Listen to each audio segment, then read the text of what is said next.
How will the pet system look like? Are we getting new Enclave content? Are nuclear winter dailies gone? Well, let me answer all of that in this news video. Hello everyone, welcome back to another Fallout 76 video. I have been digging some details about the upcoming pet system, which has been announced several times by Bethesda to come sooner than we expect. The truth is, there are dozens of files about the pet system already, so unless they rework the entire system, I think it's safe to say we now know what to expect. I actually intend to make a preview video with everything I have discovered so far. Anyway, I will also go over potential new Enclave content, recent changes, issues, and emerging bugs, as usual. Oh, and I will teach you how to unlock the remaining mysterious mod for the pipe pistol. So sit tight and enjoy another batch of Fallout 76 news. Let's start with something a lot of you guys have been waiting for a long time, a proper pet system, way beyond the taming system, by the way. Now, as I just mentioned in the intro, there are dozens of files about it. I would risk to say this upcoming feature is halfway done already, so don't be surprised if it hits the public test server in the following weeks. But what do we know about it so far based on the game files? Well, first of all, Bethesda is planning to launch the pet system featuring cats and dogs. There are different textures, the main ones being black and brown for dogs, and orange, gray, and black for cats. There are many named cats and dogs in game already, so you can visit them if you are not sure how the models and animations look like. I'm quite sure Bethesda will simply reuse all these existing assets from textures to animations, even pet armor and related items. Moving forward, I discovered dozens of challenges for pets. Most of them ask you to do simple tasks such as feeding your pet, training them to do tricks and such, or even building a dog-cat house. But there's more. There are challenges about completing pet quests, which should refer to the daily missions the head dataminer mentioned in his St. Jude's interview a few weeks ago. It seems like Bethesda is also adding dailies for pets, and that sounds fantastic, don't you think so? Now you will be able to learn new recipes and craft different types of food to feed your pets, such as carnivore and herbivore recipes. There are several as shown, such as meat treats, seed feed, burger bits, and veggie vittles. Diversity above everything, huh? I also discovered a bunch of new actions, such as pets following players, I guess around the camp or during their quest, as well as pet greetings to players and pet gifts, whatever that will be. There are lots of entries about these pet gifts, but I'm not sure what will they be about. Maybe something like the holiday gifts or the mole mine pills. A container with random loot. That's my best guess here. As I said, there's really a lot of stuff. Lastly, I discovered a well-trained effect for pets, but I couldn't find what it's supposed to do yet. I guess if you perform a series of dailies or tasks with your pet, you will receive this well-trained buff. That's again my best guess. It could be anything really. Anyhow, this could all change before the pet system goes live. Remember, this is just data mining of existing game files. Anything could change until the release day arrives. But so far, this is what I was able to discover and what you should expect. But I'm sure things will shift a little bit until the system is finally completed. Next, we have a topic that has been asked endless times lately. Will there be new Enclave content? Well, I think so.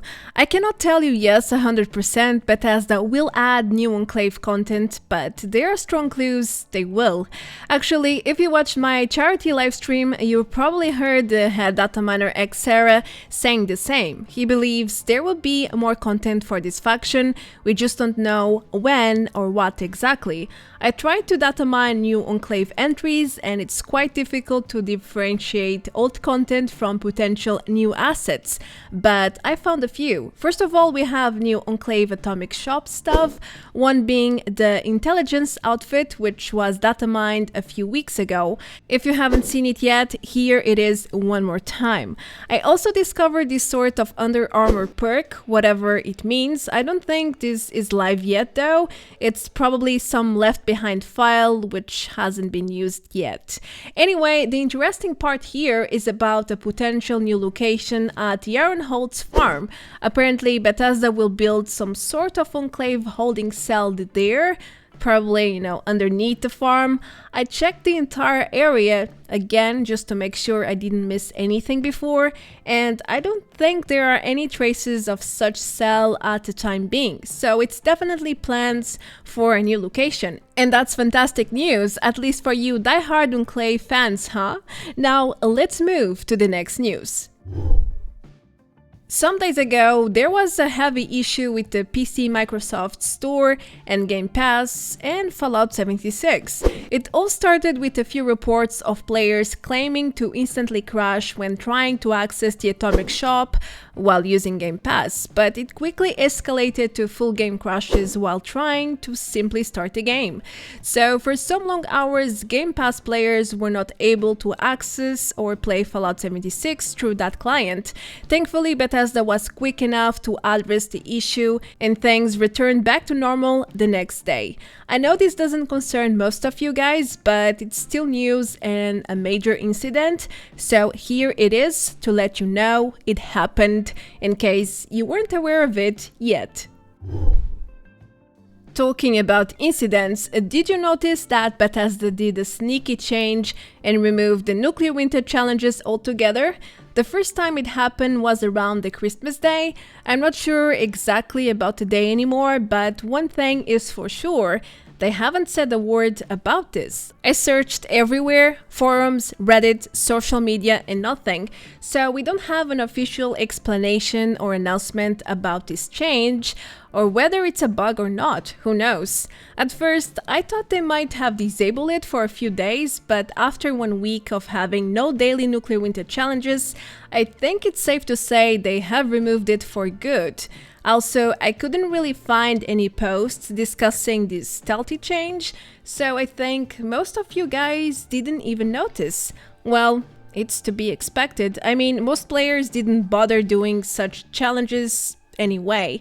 Was this a good decision? Probably. At least they are not passively forcing people to do Nuclear Winter just for the sake of the daily challenge and to earn extra score. So in that regard, yes, it's a good change. Now, let's wait and see. So far, Bethesda hasn't said a word about all of this, and I highly doubt they will deliver an explanation, since they haven't so far.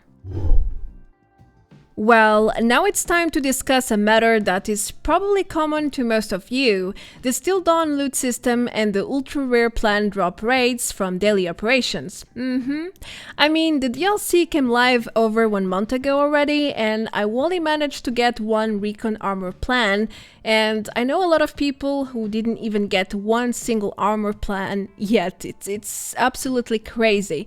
I have hardly skipped a day of daily ops as well, by the way. It's so difficult to collect all the new gear plans. Let's not even get started with rolling decent legendaries for such plans. That's close to impossible, and players are utterly unhappy about this. There are dozens of posts complaining about it ever since Still Dawn went live, and some are even asking for this system to be replaced by the Wastelanders model, which uses legendary modules to craft legendary gear. But so far, Bethesda hasn't really said anything about all of this. It's not a surprise. Recently, over 1,000 players showed how unhappy they are with daily ops rewards, and almost 2,500 of you took part in my recent poll, where 93% voted in favor of changing the entire loot system. Now, I don't think they will change the system at this point, it's kinda too late for that, but we can still hope that future gear won't be locked under such insane and frustrating system. It can literally take months or years to roll an unwielding recon armor set with the current numbers. If, of course, you manage to be lucky enough to roll the plans instead of duplicates, or nothing at all. The RNG is just abysmal, and I don't think it benefits anyone at this point, but that's just my opinion. Alright everyone, have you ever wondered about the last mysterious mod for the pipe pistol? Honestly speaking, I had never noticed it myself, probably because I don't craft or use pipe guns altogether. But hey, the mystery has been recently solved by the head dataminer Xera, who discovered one of the modes is being pulled by the system for 2 mod entries, and it bugs often as a result. Therefore, why most players do not or couldn't scrap pipe pistols to obtain that remaining mod. So how can you get it? Well, it's very simple actually. Just craft some dozens of pipe pistols. I advise you to do it in batches of 10 to save on scrap. Then mod all the pistols with the hair trigger mod, which is the one you're missing by the way. Finally, scrap them all. Eventually, you will learn the missing mod, which is exactly this one. It's bugged and you are trying to fix it or go around it. It took me around 40 scraps to get it done, so it can really take some time and effort to unlock this buggy mod, but at least it's not impossible to get it. Oh, also, this is a great way to unlock free atom challenges for modding, as you can see. So if you haven't yet, make sure to do this. It's like 2-in-1 winning. Thanks to the dataminer community for discovering this one. Moving forward, I haven't talked about server issues in a while, but that doesn't necessarily mean the servers have been any better. The problem is not new, it has been going on for a couple of months now, and there are hundreds of posts about it at this point. Is it Bethesda's fault? Is it Amazon servers underperforming? Nobody seems to know, but one thing is for sure, some servers are struggling or even dying, and it can easily become unplayable at times. I have been playing a lot these holidays, and some days I end up in such servers. For example, in here, players took minutes to fully load. They all showed as level 1s to me while doing Scorched Earth. Some enemies like Scorched were not rendering at all, limbs were missing and they didn't have clothes on. After the queen died, it took around 30 seconds for her body loot to appear on my end.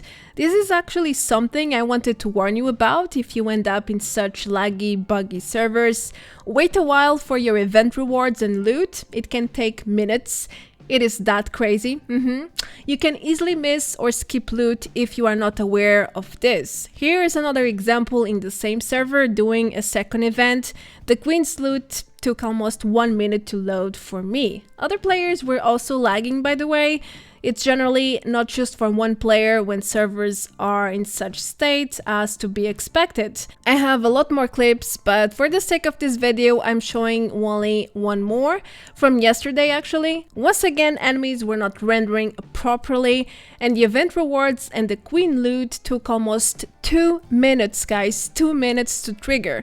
I'm not joking, look at that. I'm speeding the footage 2 times. I actually thought I got bugged here. I almost left to do another event, but thankfully I waited a little bit longer and eventually everything loaded and I did get my rewards and loot. But still, it's just insane. There are times I just change servers in the middle of the event because it's so laggy, so buggy, and overall unplayable. Just make sure to always wait if you end up in similar servers and in the same situation. And you know, you dealt enough damage to bosses, of course. It's not worth losing what's yours due to an issue that is absolutely out of your control. So keep that in mind. Did you know there used to be a really strong legendary perk in the game files, which never made it to the official servers? Apparently, there was a legendary perk called Rewards Hound, but for some reason, which you can probably guess, it never even reached the testing period on the PTS. It was supposed to increase your looted junk, caps, XP, and script based on a percentage based on the perk rank.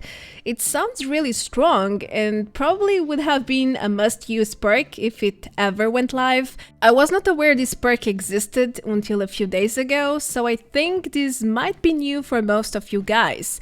Thanks to Sirius X for sharing this small detail with me, by the way. Moving on, this legendary perk is still part of the game files at the very moment, so who knows, maybe in the future we will get to use it, as it is now, or in a reworked form. As the last news, we have another rising bug. Not too long ago, I reported that allies are bugging out for some players. There are a few reports on social media, but personally, this bug has been persistent for me. First, my Beckett got bugged for weeks, I couldn't solve it at all. And now, well, the new light ally, Dr. Solomon, is also bugging very often, at least for me. I have recently tested him for an overview video, and most of the time he was just frozen in place like this. The good part is that you can still interact with them when they get frozen, so at least that. Anyhow, when allies get frozen, they simply don't move, they stay in the same place forever and ever. Basically until you relog or server jump. There's also another type of bug where your ally disappears, and that's because they can't venture outside your camp, like the walking limitations get erased and off they go. Then the previous bug can happen, they get frozen in place and unable to return to your camp. Just like it happened here with this Raider Punk. He helped us doing the event Heart of the Swamp, but then he got bugged and never returned to his camp, which was not very far away. As you can imagine, his owner had no ally. Of course not, he was stuck somewhere in the swamp miles away. So if you notice your ally is missing, there is a high chance this happened. He or she wandered off your camp and got bugged somewhere meanwhile, just to let you know. To finish off, I have a funny event where I killed myself a while ago, not intentionally, I swear. And then my body just went kaboom into the sky and back. I had never seen my body being projected that high. Just saying, it was pretty funny to watch though. I know this is not exactly a bug, or maybe it is. Still, I wanted to share it with you. Nevertheless, it's time to wrap things up. I am Marta Branco, thank you so much for watching, and as usual, I hope I could keep you up to date with everything Fallout 76. I have recently started a poll on my YouTube mural about what content would you like me to focus on, so feel free to vote. I like to know your opinion. For now, don't forget to leave a like and subscribe if you haven't yet. And that's everything for this one. Stay safe, y'all, and I will see you very soon in the next video. Until then, take care, adios, bye bye!